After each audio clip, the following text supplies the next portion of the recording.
सामने लाए हैं हम, और काफी वैज्ञानिकता के साथ आप लोग थोड़ा समझने का प्रयास करेंगे। हमारा आज का शीर्षक है कि सरकारी नौकरी कैसे करें।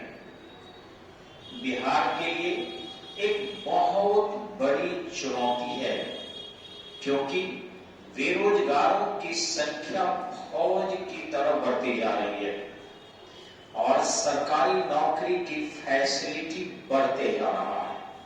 अब देखेंगे, आईआईटी करने के बावजूद भी हमारे प्राइवेट सेक्टर में उन लोगों के पैसे बहुत कम है, बहुत कम है। बस प्राइवेट में एक डॉक्टर ही एक ऐसा क्षेत्र है जहां बच्चे बहुत अच्छे कर सकते हैं। मैं थोड़ा धीरे इसलिए बोल रहा हूं, धीरे धीरे, क्योंकि बहुत से लोगों का फोन आया है कि सर ज्यादा फास्ट करने से हम समझ नहीं पाते हैं, इसलिए थोड़ा सा मैं धीरे धीरे बोल रहा हूं, यानी स्लो मोशन, ताकि आप लोगों को समझने में दिक्कत ना हो। और हमारे इस वीडियो का उद्देश्य एकमात्र यह नहीं है कि बस अपने मित्रों तक ही इसे जानकारी दें, बशर्ते इस पूरे बिहार के लिए संबोधन है, उत्तर भारत के लिए संबोधन है। सरकारी नौकरी क्यों, कैसे और 100% गारंटी के साथ कैसे, यही शीर्षक है हमारा। देखेंगे आप, फर्स्ट की गवर्नमेंट जॉब हम इसलिए चाहते हैं क्योंकि यहां पर स्टेबिलिटी है, सुरक्षा। प्राइवेट में अभी कोरोना आया था, देखे होंगे, हम लोगों का पूरी धज्जी उड़ गई है। तो इस तरीके से बहुत से छोटे छोटे व्यवसायी बहुत तकलीफ की स्थिति में पहुंचे, जबकि वहीं गवर्नमेंट एम्प्लॉय को एक्स्ट्रा वेतन मिला। अब कहेंगे वेतन में कटौती हुई है, जी नहीं, 500 रुपया, 300 रुपया कोरोना के लिए अतिरिक्त ड्यूटी, और बाकी जो अपना वो बनाए हैं, लूटे हैं, छीने हैं, वो अलग था। कोई गाड़ी वाला घूम रहा है तो रट्टा दे दिए, ले लिए, डॉक्टर अलग ले लिए, सब जगह। मतलब मैं लूटने के लिए नहीं करने आया हूं यहाँ, लेकिन हाँ स्टेबिलिटी के लिए मैं जरूर करने आया हूं कि आखिर गवर्नमेंट जॉब कैसे होगा, और 100% गारंटी के साथ। यहां देखिए, मैं 100 में 100 कोई नशा खाके मैं नहीं बोल रहा हूं, और न ही मैं मदहोश हूं, बल्कि सोशल मीडिया पर ये चल रहा है और यूट्यूब पर भी ये वीडियो डालेगा, तो निश्चित ही बड़ी होश में हो कि 100% गारंटी है, एक भी आदमी बेरोजगार नहीं रहेगा। कैसे, मैं बता रहा हूं। सबसे पहले अभिभावक क्या करें, यह जिम्मेवारी है। नौकरी भाग्य से नहीं होता, भाग्य से आपको भावनाएं प्रबल होती है। भौतिक चीजों के लिए हमें प्रयास करना होगा, भौतिक चीजों के लिए प्रयास करना होगा। भगवान से भावनाएं तृप्त होती है, तो इसका ध्यान रखेंगे हम कि हमारे अभिभावक क्या करें। सबसे पहले अभिभावक का दायित्व है कि जब आपके घर में कोई बालक पढ़ने वाला हो जाए, कोई भी, सबके घर पढ़ने वाले बालक नहीं होते, लेकिन अगर हो गए तो पहले कि अपना अपव्यय बंद कर दे। जिसके घर में पढ़ने वाले बच्चे हो जाते हैं, उनके घर में मकान नहीं बनता, उनके घर में जमीन नहीं खरीदा जाता, उनके घर में शौक और श्रृंगार के काम बंद हो जाते हैं, उनके घर में फिक्स डिपॉजिट करना बंद हो जाता है, क्योंकि मनुष्य से बड़ा धन क्या है। तो वैसे अभिभावक जो इस चीज को नहीं समझ रहे हैं कि बच्चा तो हमारा असली पढ़ लेगा, ऐसे ही गवर्नमेंट जॉब में चला जाएगा, भगवान करे वो बच्चा भी करे, लेकिन अभिभावक का ये दायित्व तो नहीं है। अभिभावक सबसे पहले जो मेरा ये शीर्षक है कि अभिभावक किसके लिए दोषी है। पहला कि जिनके घर में भी प्रतियोगिता की तैयारी करने वाले छात्र हैं, छात्राएं हैं, वे लोग मकान खरीदना और बनाना बंद कर दें। दूसरी चीज जमीन खरीदना बंद कर दें। तीसरी चीज फिक्स डिपॉजिट करना बंद कर दें।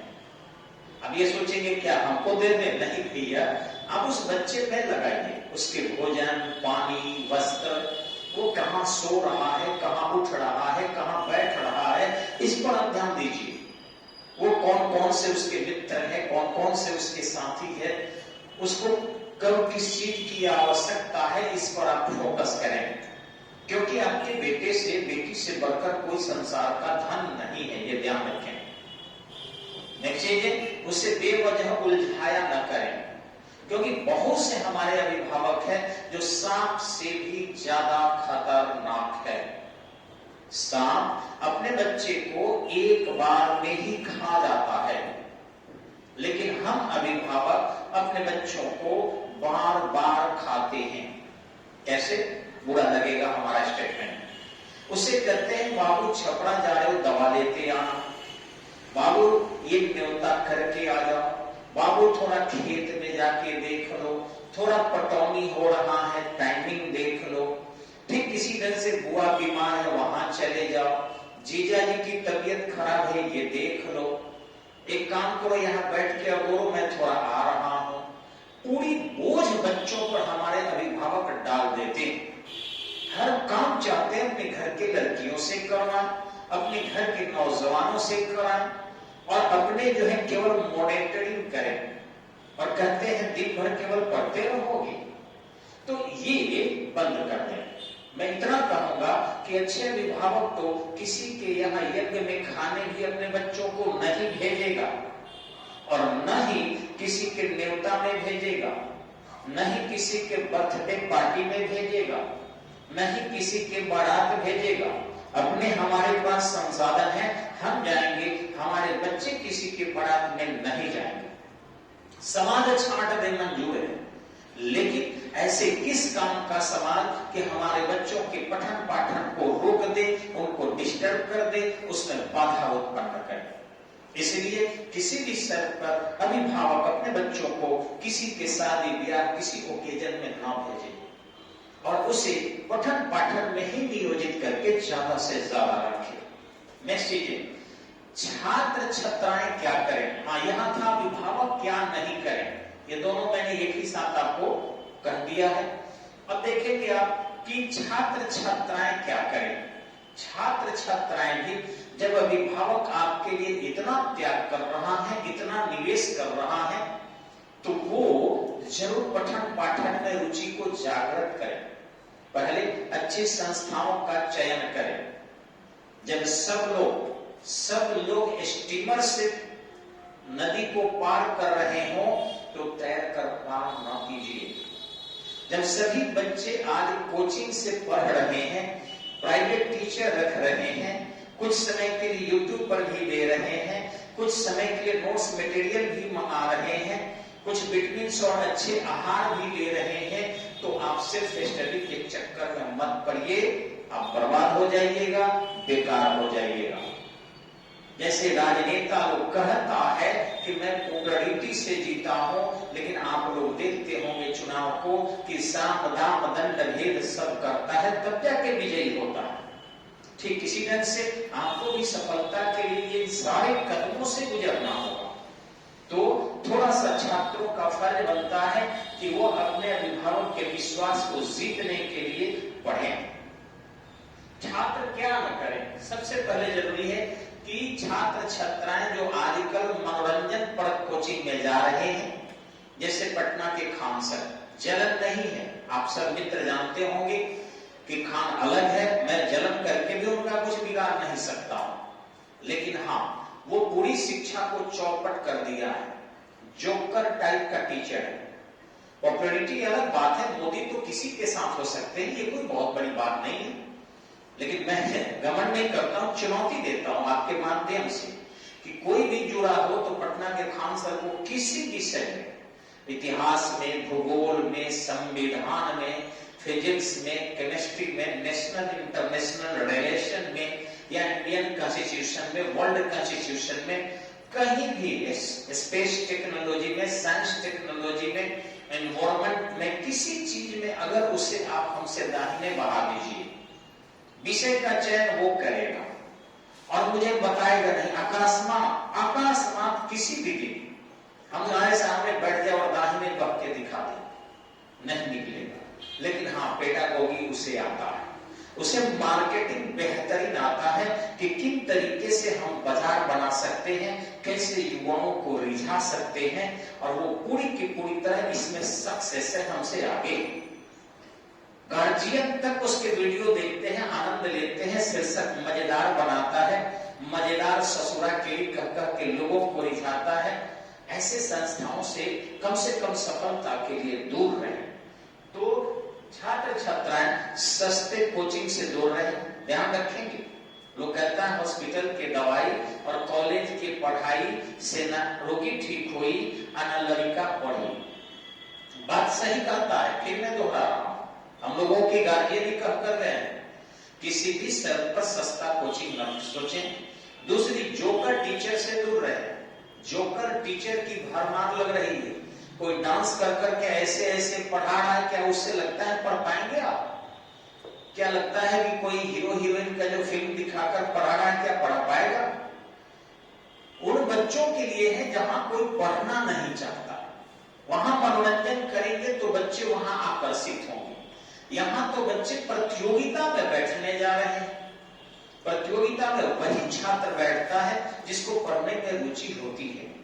तो कृपया मनोरंजन वाले कोचिंग से दूर रहें। दूसरा, सस्ते कोचिंग से दूर रहें। और नेक्स्ट चीज, लड़की लोग भी, कुछ लोग पढ़ाई के प्रति रुचि रखता है कि हम वहां जाएं जहां कुछ मालदार लड़के मिल जाए, और कुछ लड़के ऐसे मिलते हैं जहां वहां जाए जहां कुछ लड़कियां मिल जाए। ये सबसे ज्यादा आकर्षित कर रहा है आज के बच्चों को, जहां फ्री कल्चर हो, एकदम एक साथ बैठे, एक दूसरे से कंधे पर कंधे हाथ रख के पढ़े, तो वहां पढ़ाई नहीं होगा। हम लोग हमारे संस्था में आकर देखिए, एकदम बच्ची के लिए अलग बाथरूम अलग फ्लोर पर है, लड़कों के लिए अलग बाथरूम अलग फ्लोर पर है, दोनों का प्याऊ सेंटर अलग अलग है, उतरने के लिए 2 सीढ़ी अलग अलग बनी हुई है, अलग अलग चढ़ना है, अलग अलग बैठना है। हम अगर डायरेक्टर हैं तो मैडम जो है वो महिलाओं को कंट्रोल करती है। तो इस तरीके से पूरी की पूरी व्यवस्था हम लोग दिए हैं ताकि किसी प्रकार के आग न लगे, किसी प्रकार की दुर्व्यवस्था उत्पन्न न हो। अतः बच्चे इस स्थिति में सफल होंगे, क्योंकि इस एज में, जिस एज से नौजवान गुजर रहे हैं, आप सब गुजरते होंगे। अपने इससे पूछ कर देखिएगा, जब इस उम्र में हम लोगों को भी डिस्टेंस बना के रखना पड़ता है, बहुत सारी सावधानियां रखना पड़ता है, तो बच्चे तो खैर आग होते हैं, ज्वालामुखी होते हैं, वो किसी भी हद से गुजर सकते हैं इस अवस्था में। अतः निवेदन है कि छात्र छात्राएं ऐसे कोचिंग से दूर रहें जो उनको बिल्कुल ही रास्ते से भटकाता हो या सस्ते दाम में हो, ये ध्यान रखें। नेक्स्ट, समाज का उत्तरदायित्व क्या है? समाज का उत्तरदायित्व सबसे बड़ा है कि वो बच्चों को अगर 1-2 बार में नौकरी नहीं हुई है तो गिदगिदाए नहीं।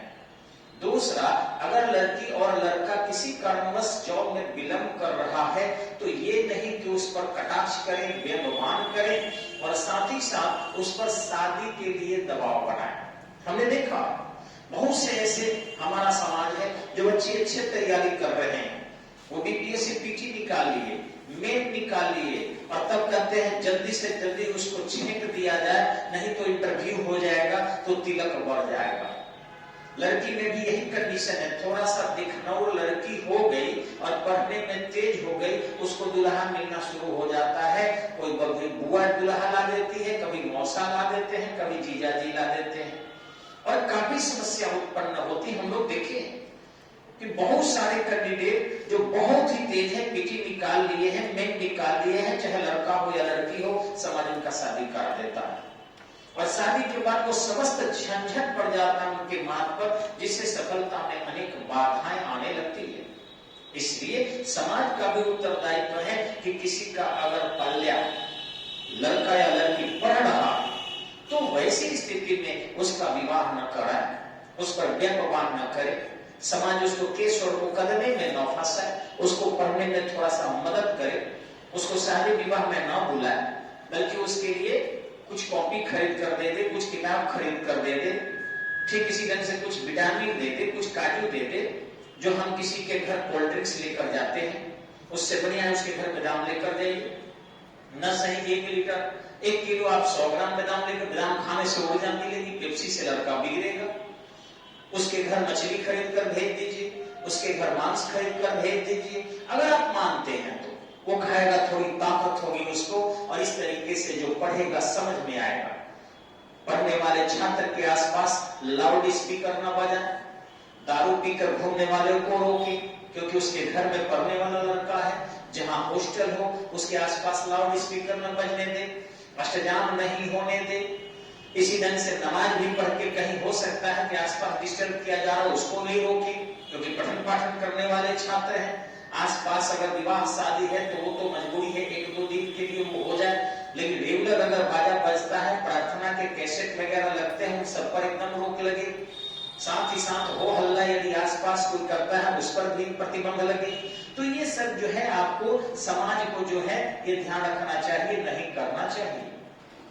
नेक्स्ट शीर्षक में आते हैं आपका कि सरकार क्या करे।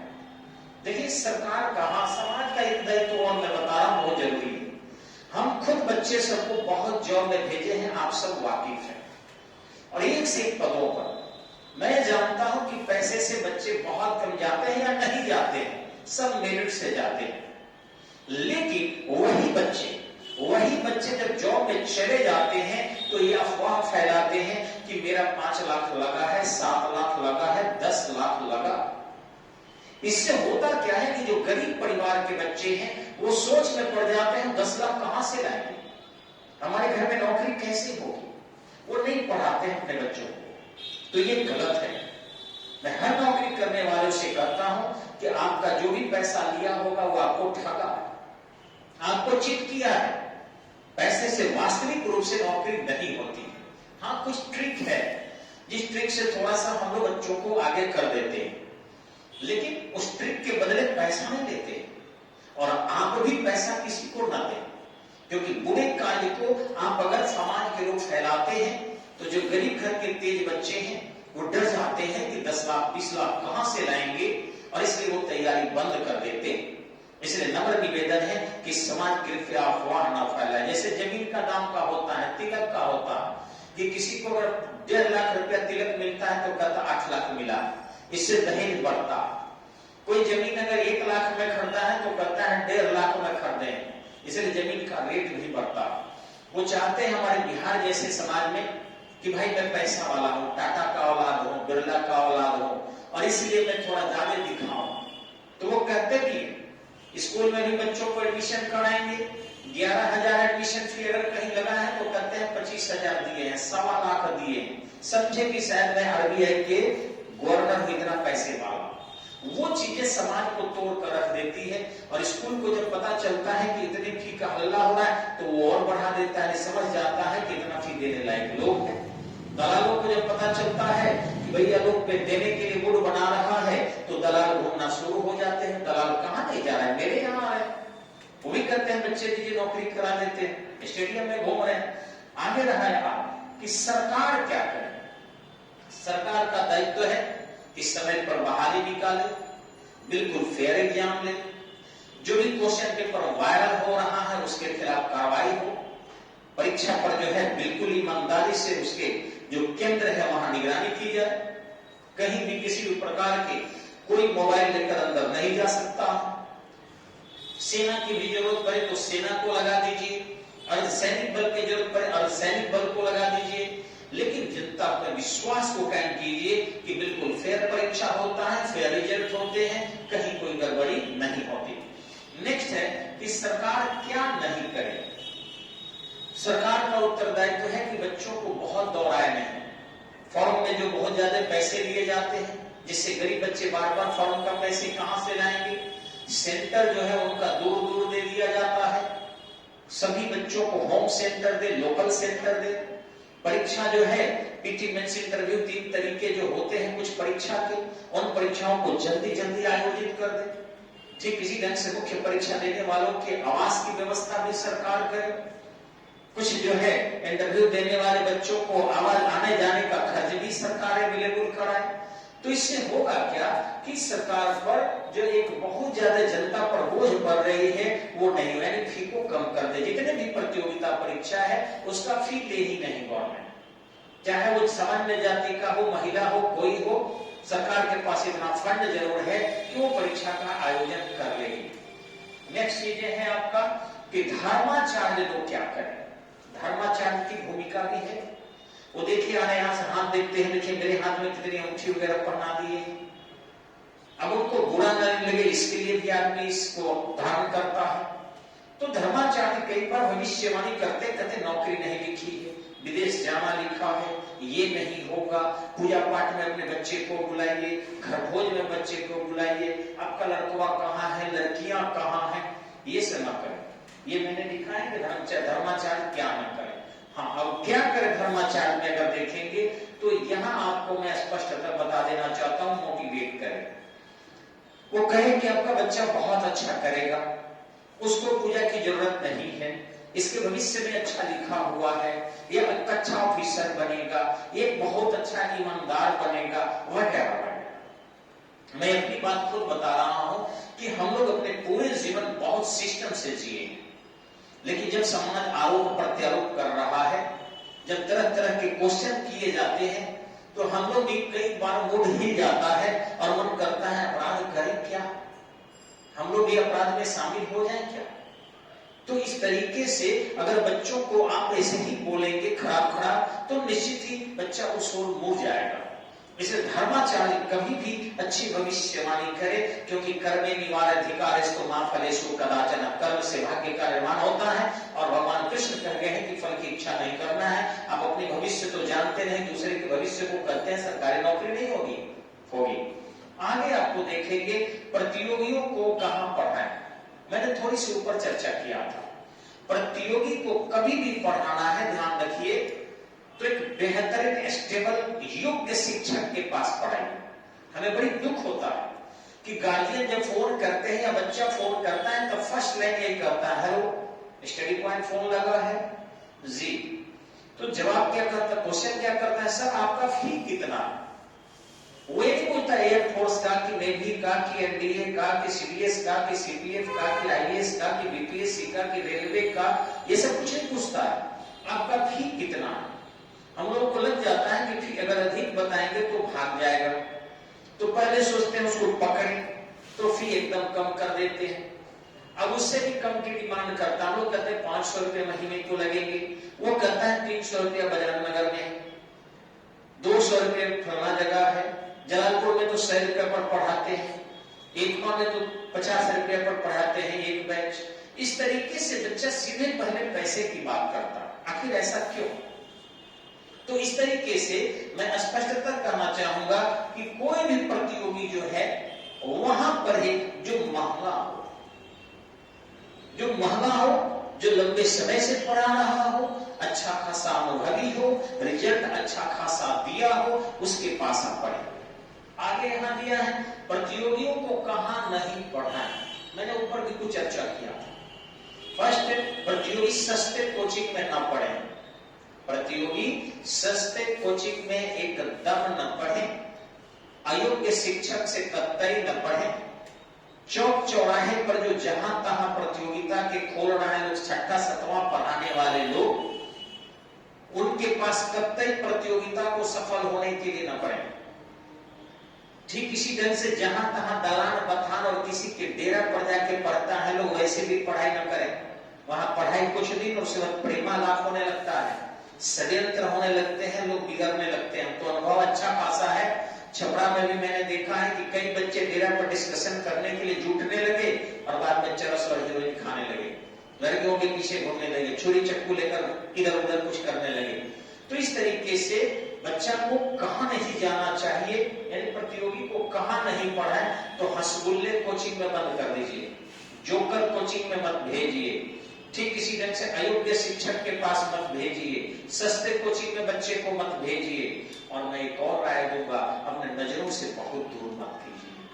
ये भी ध्यान रखेंगे, बहुत दूर भेज देंगे तो दिक्कत। आप दिल्ली पढ़ाना है, खुद सारे परिवार चले जाएंगे, पटना पढ़ाना है, परिवार सारे चले जाएंगे, और नहीं तो आप मेरे यहां भेजिए। एक और शीर्षक है, आप देखेंगे स्टडी पॉइंट पर कितना विश्वास करें। देखिए मैंने एकदम what what what what what इतना व्हाट क्वेश्चन मार्क दिया है, स्टडी पॉइंट पर कितना विश्वास करें। जी, आज स्टडी पॉइंट के 20-22 साल हो चुके हैं, आप सबको पता है, ऐसा नहीं कि छपरा के लोग नहीं जान रहे हैं। इस 20-22 साल में स्टडी पॉइंट काफी स्टेबल चला है। दूसरी कि 365 दिन में 360 दिन स्टडी पॉइंट खुला रहता है, रेगुलर। क्या संडे, क्या मंडे, क्या दशहरा, क्या दिवाली, क्या छठ, एनी टाइम पढ़ाई चलता है। नेक्स्ट चीज है, एनके सिंह आपके या छपरा के सहयोग से बीमार नहीं पड़ते। यहाँ के डॉक्टर भी बहुत मानते हैं, जैसे सुनते हैं सर की तबीयत खराब है तुरंत इलाज बेहतरीन करते हैं, जिस कारण इकट्ठा सारे डॉक्टर सेवा में एनी टाइम रहते हैं। 24 घंटे में खुद एमपीएससी 14 घंटे अपनी कक्षा में बिताते हैं, 14 घंटा रेगुलर अपने कक्षा में। ये कोई इंडिया का डायरेक्टर नहीं होगा कि 14 घंटा कक्षा में बिताए। वो अपने अन्य शिक्षकों के माध्यम से वो कुछ भी कर सकता है। तो 14 घंटा 360 दिन साल में।